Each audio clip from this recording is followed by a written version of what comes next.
Գիշերվանից տեղացած առածյունը անակնկալ էր բոլորի համար։ Առավոտյան աշխատանքի շտապելիս քաղաքացիներից շատերը ճանապարհների անանցանելիության պատճառով մեծ դժվարությամբ ու վախով են հասել աշխատավայրեր։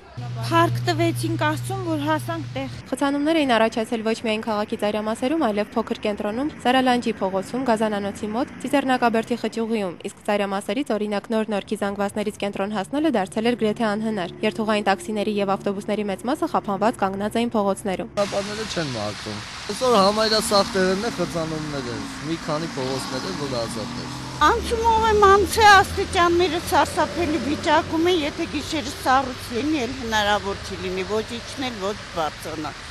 Ոչ միտեղ մաքրով, ոչ մեքենաներ կային, ոչ մարդիկ։ Կարային հասցնեին ավելի լավ մաքրեն, բայց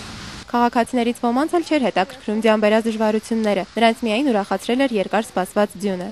Շատ, առավոտ այնքան եմ ուրախացել, շատ։ Լուսինե Դեմիրճյան, Հովսեփ Հովսեփյան, ITV։